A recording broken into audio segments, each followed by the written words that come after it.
Today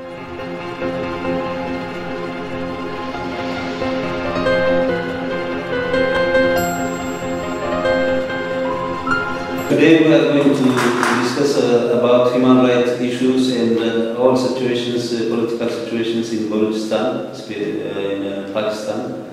I'm here with two delegates, representative of Balochistan people from Pakistan, Munir Mengal, ancient journalist and the president of Balochistan Voice, and Dr. Ali Akbar. And so I'm going to raise one question for both of you. Dr. Ali, I will start with you. What is the situation of human rights in Balochistan right now in Pakistan? Human rights issue is a big problem nowadays in Balochistan. As Baloch people raise the voice for their right of self-determination from last, when Pakistan was created in 1947, Balochistan was an independent state. So in 1948, Pakistan occupied the Balochistan. From that day, the human rights issue are raised in Balochistan. Pakistan Army, basically Pakistani Army and Pakistani intelligence agencies nowadays, especially in this 21st century, when Baloch people are demanding for their freedom, for freedom of their land. So Pakistani Army is trying to suppress that voice by doing human rights violation. Especially Pakistan Army and Pakistan intelligence agencies, they are started for enforced disappearance of political activists, farmers, of every walk of life from people of Baloch who they know that in any society, the backbone of the society is the youth of that nation. So they are now targeting the youth of Baloch nation. Any youth is little bit educated, they enforcedly disappear that, and after 5 or 10 days, they will throw his dead body. So this is the one main problem that we are facing. And second, nowadays we are feeling that Pakistan government and Pakistan intelligence agencies are introducing religious terrorism in Balochistan to counter the nationalist forces who are demanding their national freedom. Recently, Pakistan ISI and Pakistani intelligence agencies have introduced many religious armed wings like Lashkar-e-Taiba, Lashkar-e-Jangvi, sectarian crisis, and now they are trying to divide Baloch in the name of Zigri Muslims and Sunni Muslim ethnic divisions. So this is also a problem. And another thing, that our females, our Baloch society is a very liberal society. We give equal opportunity to our females and women in every walk of life. Nowadays, our female political activists, they are playing a very active part in politics of Balochistan. Like if you take the example of Karima Baloch, she is the existing president, chairman of the Baloch student organization. Farzana Majid Baloch, she is raising voice for her brother since last 5-6 years. She did a historical long march from Quetta to Islamabad, that is around about 5,000 to 6,000 kilometers. They marched for victory of their brother.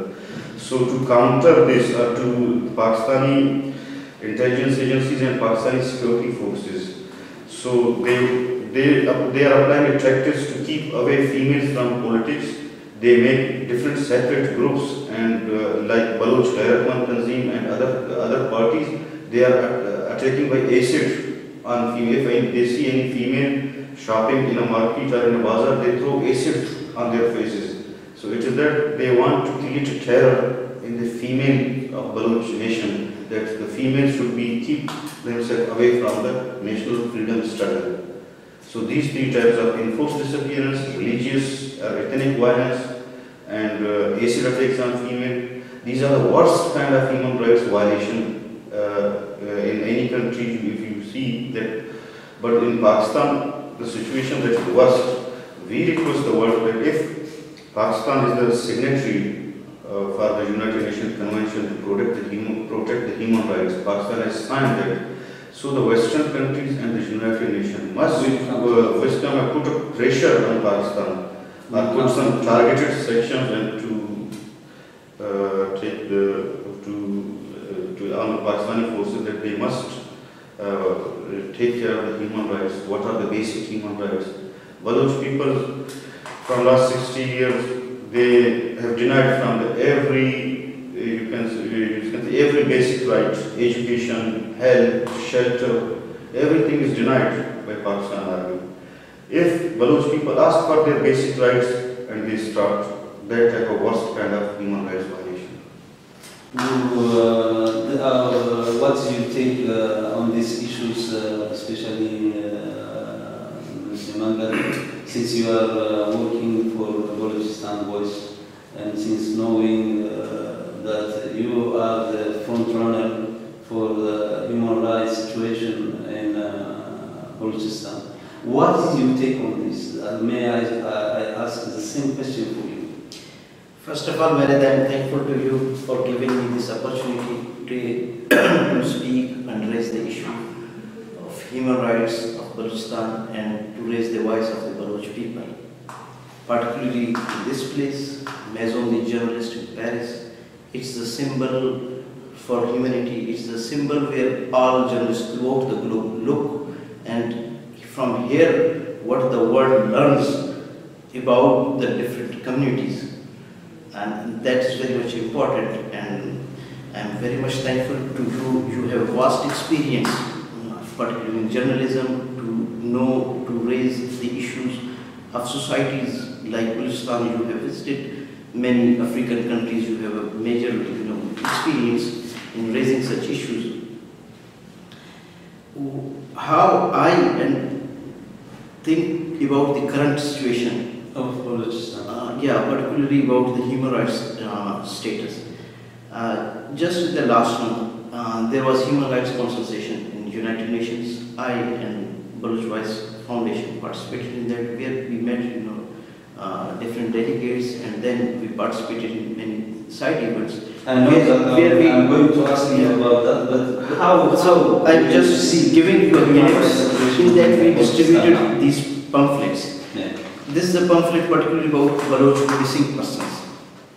So the people who have got disappeared and their family members. This is what we see, which is risen by Balochistan Voice Foundation here in Paris, Mr. Munir Mengal. Yeah, this is another, it shows the military operations in Balochistan, where you see the villages, small valleys, they have been bombarded and the Pakistan army is bombarded. And in the same way, this is another serious issue, mass graves, where the army and other terrorist organizations which have the support of the Pakistani state, they have kidnapped hundreds of people and they dumped them in different areas. Now we are finding their dead bodies in mass graves. So it's a very alarming situation that still more than 18,000 Baloch are missing, and the Baloch people are finding this sort of mass graves. And this is another issue about which particularly Dr. Ali was speaking. It's Talibanization of Balochistan. So we are asking to stop Talibanization of Balochistan, where the females have been attacked by acid, where different sort of religious groups are being creating, and they are attacking particularly the nationalist forces. And now we have seen the war champion of ISIL and Daesh in Balochistan, deep inside the Balochistan. We are in the wars, there are threats, particularly threats to the religious minority groups, and they have raised slogans, and they have also claimed support for ISIL Khilafat in Syria and Iraq. So it's a very alarming situation. Even just 2 days earlier, I saw a statement that the Chief Minister of Balochistan has categorically said that we cannot deny the existence of ISIL in Balochistan. So this is what the state, as a strategic policy, has adopted to subjugate the people, to suppress the people, and to dominate the region. And on the other side, what we see, what are the interests of the state? They are purely, you see that the state is highly interested only in the resources of the Balochistan, not in the people of Balochistan. Let me come to you, Dr. Ali. What is the take of the international community these days, right now, on the whole situation of Balochistan people in Pakistan? As international community is concerned, from last 15 years, the Balochistan freedom movement got momentum, but we see that the international community is completely silent on Baloch issue. We don't know, we expect a lot from the civilized world because they know the Baloch society. Baloch society is not a religious extremist nation. Baloch society is a secular nation. Our expectations are much from international community that they must intervene because we expect from civilized world that Baloch nation is a civilized nation, but as Pakistan, every country, every Western world, every international community know that the Pakistan is a hub of the religious terrorism. There are, you can say, nests that are producing religious terrorists, and it is reported in many international newspaper and in the journalism everywhere in the world, even in USA, UK, even in any other countries, any type of terrorist activity happen, the involvement of Pakistanis should be, there should be some involvement of Pakistani nation. So we expect from the international community and the civilized world that if they want peace and stability in the whole world, generally and especially particularly in the South Asian and Central Asian region, they must support the Baloch cause. Balochistan can be used as a buffer zone for the security of that area. Because as Pakistan, situation in Afghanistan, situation in Pakistan, it can be used as a buffer zone. As a buffer zone, because Pakistan, the situation of Afghanistan, they use Taliban. People say Taliban, but Taliban is the, you can say, the second pillar of Pakistan army. But is it possible to make a buffer zone in an independent country like Pakistan? Is the issue where it is? You are saying that they will make a buffer zone to Pakistan? Will Pakistan accept? This is an issue of politics. Yeah. Pakistan, if they want to make a buffer zone, they can make only buffer zone in the shape of Balochistan, because Pakistan army is a religious terrorist army. How they accept? Pakistan foreign policy is based on the religious terrorism. So how they can be converted into a buffer zone? So the only thing, if we see the whole world, every country is made by nations, not by religion. So only we see that there are two countries, one is Israel and second is Pakistan, that they are based on religion, not on national basis. So for this thing, for the basic, you can say that the basic idea of state that's based on nations, so it's necessary for the whole world that they must support the Baloch cause. If they support the Baloch cause, there will be an independent Balochistan. Then I think the whole area can be covered. They can monitor Iran, they can also monitor Pakistan. But now Pakistan is taking every resource from Balochistan, every resource, oil, gas and everything. But and undercover Pakistan is producing religious terrorists for the whole world, around the whole world. They are sending their religious terrorists around the whole world to disturb the world. Munir, I want to ask you, you have raised this kind of question recently in Geneva, in Switzerland. You are trying to communicate with French Foreign Affairs, Assembly Nationale, and raise the issue for the French government strictly right now. In what condition are you in right now? Have you succeeded? Actually, as Dr. Ali was saying, with respect to the responsibilities of the international communities, international powers, and legitimate states and governments, you see that there is a big responsibility. How they are fulfilling it on that side, that's very dark. I myself, in the last month, we met with working group on enforced disappearances. That's the UN working body, particularly monitors the issues of enforced disappearances.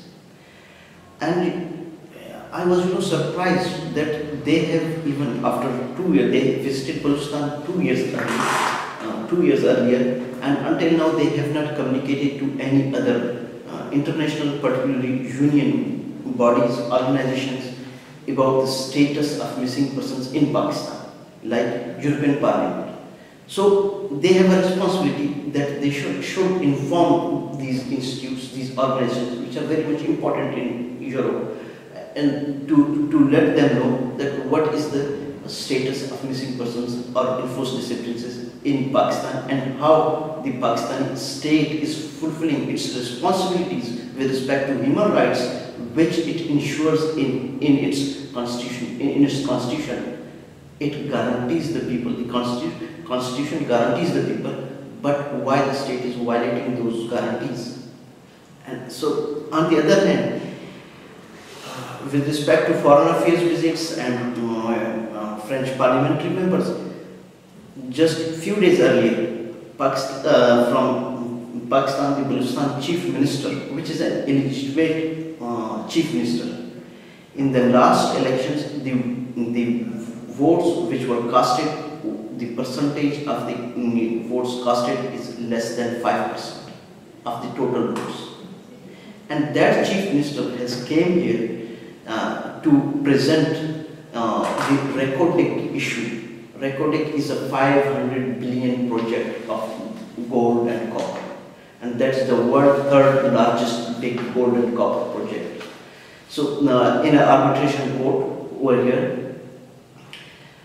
so we have concerns, the people of Balochistan have concerns that this chief minister is an illegitimate chief minister. He has no powers to make any deal with respect to Balochistan resources. And secondly, he has came with a delegation of 20 persons, 20 people. So we have concerns that he is here to do some illegal, acts, like he's looking for kickbacks. So if any official comes over here on the French land with an intention of doing an illegal act, the French government, the French authority, the French president particularly, we have written a letter directly to the French president. We are also going to hand him this letter, and we have written also a letter to the French Foreign Affairs. We are going to give letters to each French parliamentary member about this issue. What are the concerns of the Baloch people about this sort of mega projects which are going to be given, or agreements are being made by an illegitimate government and by a state which has occupied that region. And so the people of Balochistan, they look at the state that the Pakistani government has occupied their land and looting its resources. And on the other side, with respect to the Gwadar port, which is a very geostrategically, which is a very, very important port or area from which is very close to the state of Hormuz, from where more than 20% world oil is transported. Pakistan has given that to the China, and they have a strategic design to build a naval base over there. And the Baloch people, they have their concerns with respect to this sort of agreements, and this agreement raises a threat to the regional community, a threat to the international community as well, as the world has seen what happened in 9/11, and who guarantees that if the Pakistani government and Islamic State, a fundamental state, will not use this naval base to terrorize the international community, to the regional community, to the local communities. I know that you are making also and preparation to have a worldwide Balochistan meeting here in Paris to raise the issue of Balochistan again. How is it going? Yeah, actually, just a few days earlier there was an event in IFRI, Institute of Francis Relations International, about the Asian century. So the title was Asian Century. In that, I raised and highlighted the issue of Balochistan, that the Balochistan has such a geostrategic location that it can play a very vital role in the regional peace and stability. In the region, can play a vital role in the regional economics, and can play a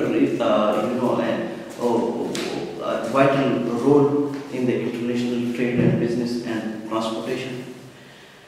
So when we speak to them, all of them, they understand this thing and they also agree with us. But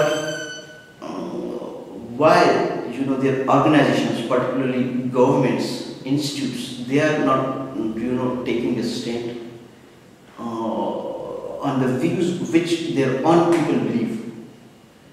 I think it's time, even for the French Parliament, for the French government, to raise this issue to the European Parliament and get the other European countries in consensus and to take a stand against this occupation and against this looting of the resources and against the abuses of human rights, particularly in Balochistan. So these are big concerns.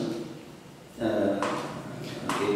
Dr. Ali, I'm going to ask you one question. Should Balochistan be independent?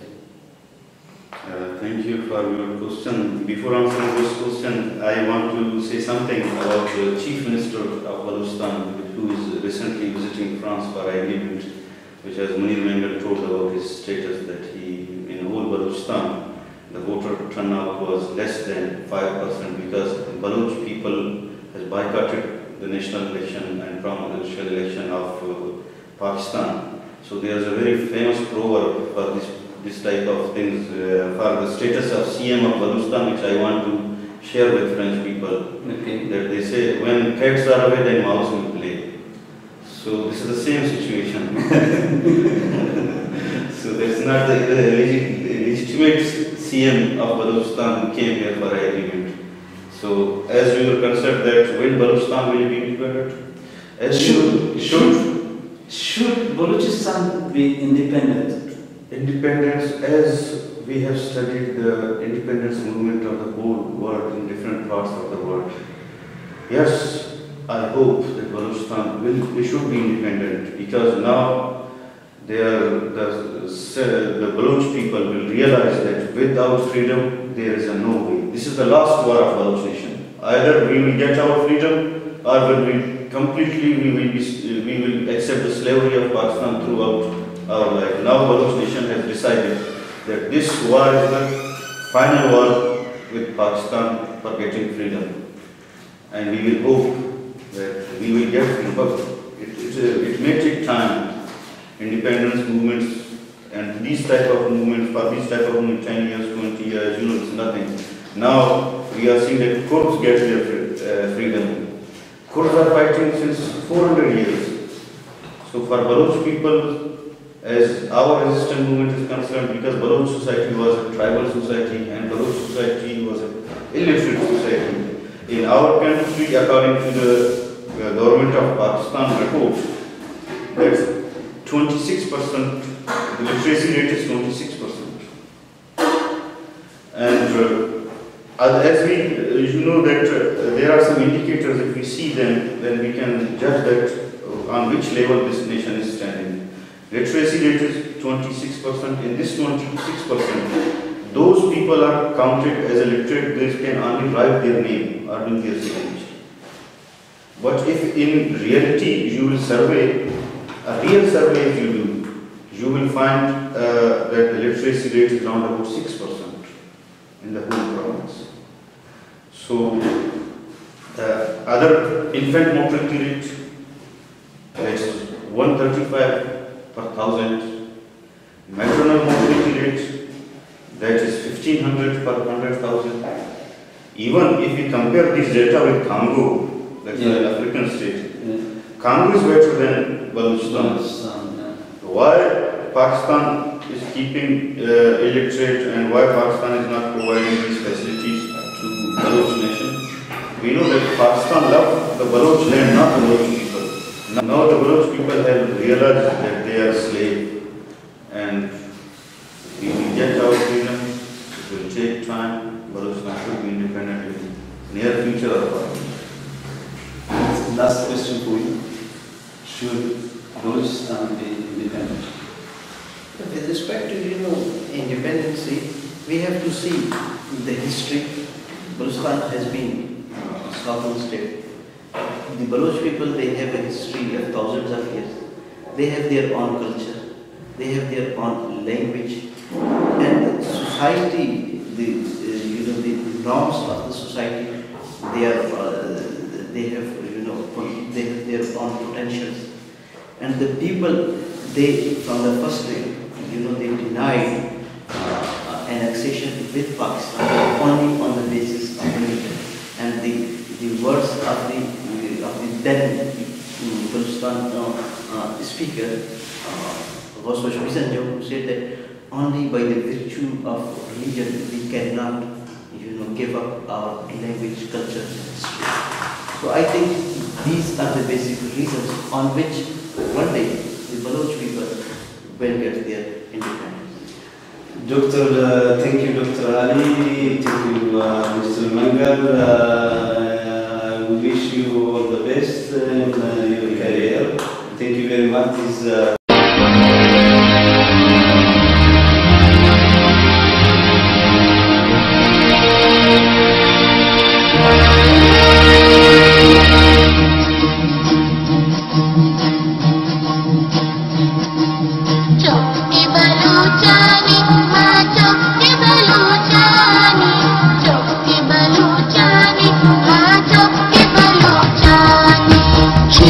Balochani, ma chukke Balochani, chukke Balochani, ma chukke Balochani, chukke Balochani, ma chukke Balochani, chukke Balochani, ma chukke Balochani.